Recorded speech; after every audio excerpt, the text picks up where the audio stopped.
Hi everyone, good Erev Yom Tov. It's going to be the 7th night of Passover, and I thought I'd come into the garden and just share an idea with you. This is the garden coming along. There's a lot that has to be done. But look at this rhododendron, isn't it just magnificent?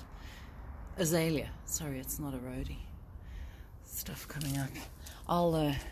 I'll share more of the garden in another video, but what I wanted to do is just share a couple of ideas about Pesach with you. Tonight is going to be, as I said, the 7th night of Passover, and we cross the Red Sea on this night. I was on a call earlier today, the Tanya class, and I shared with people the thought. It's very common in the expression is you can take the gal out of Brooklyn, but you can't take Brooklyn out of the gal. So we left Egypt, but there's something else in terms of you've got to get out of Egypt, leave behind those limitations, but then there's another dimension, which is getting Egypt out of ourselves. That's a whole different thing, and that's embodied by the crossing of the sea that we have this evening. It's a very beautiful discourse of the Alter Rebbe where he speaks about the fact that there's dry land and there's the ocean, and then there's the bedrock of the ocean, which is the land at the bottom of the ocean. And he says that the dry land represents the revealed dimensions of reality. The ocean is the concealed dimensions, even of our own consciousness. And on dry land, things are visible, but in the ocean they're not. That's because the dry land symbolizes a dimension, an aspect of ourselves where the ego is revealed, and then we have to plummet through all those unconscious levels and layers in the ocean to get to the depths of our being. And when we do that, on a night like tonight, we have access to the bedrock, the very essence of who we are. That's what's possible. And what prompted me to just take a break from the cooking and come out to the garden for a few minutes was an image that a friend of mine sent. I'll post it underneath this video. She said it was from a text, a teaching of the Rebbe, that there was a gathering, and one of the people present asked the Rebbe what was possible, what's different on the 7th night of Passover. And he said, on the 7th night of Passover, there are no guards at the gates in heaven. Everything is open. It's like, you can just walk in somewhere. You don't need a name tag, don't need your ID, you don't need any qualifications. You just show up and your prayers get past those gates. So when the Rebbe shared that, someone said, well, does that mean that it's like Ne'ilah? Ne'ilah is the last prayer of Yom Kippur, and we are told at that time that it's from the word na'ul, locked. We're kind of locked in this private, very intimate space with our Creator.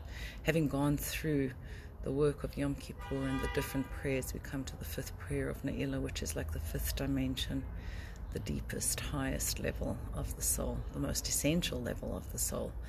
And in that intimate time, we can ask God for anything. And the Rebbe said, yes, tonight is like Ne'ilah.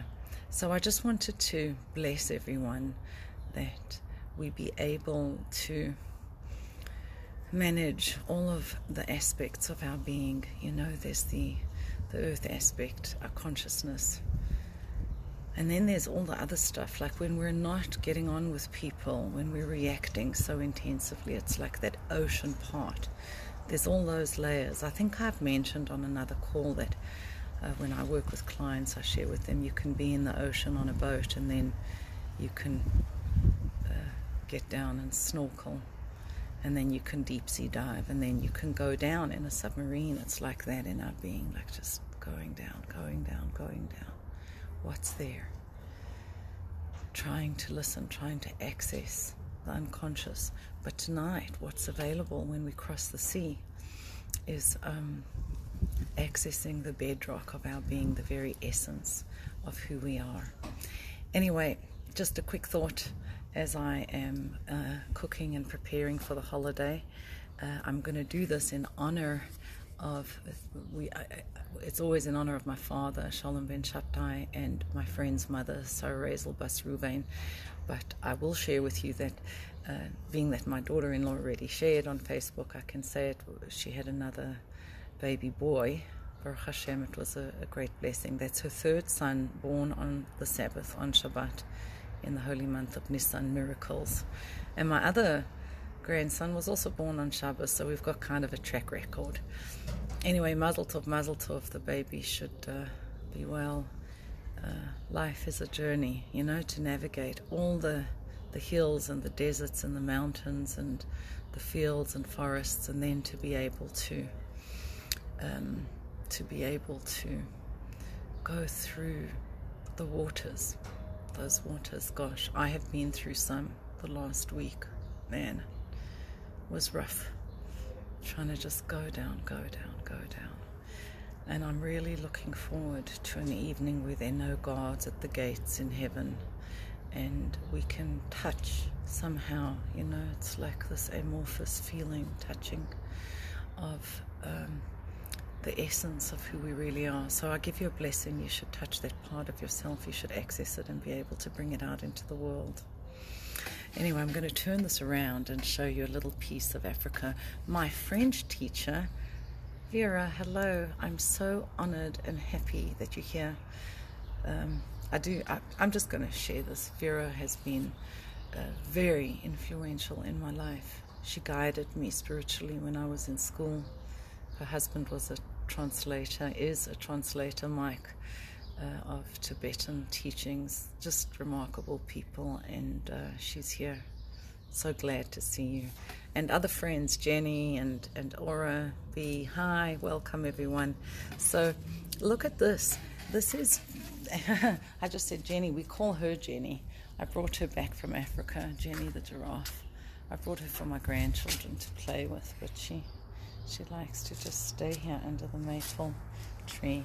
And then this bird from South Africa is called a hoopoe. So that's another dimension, the air.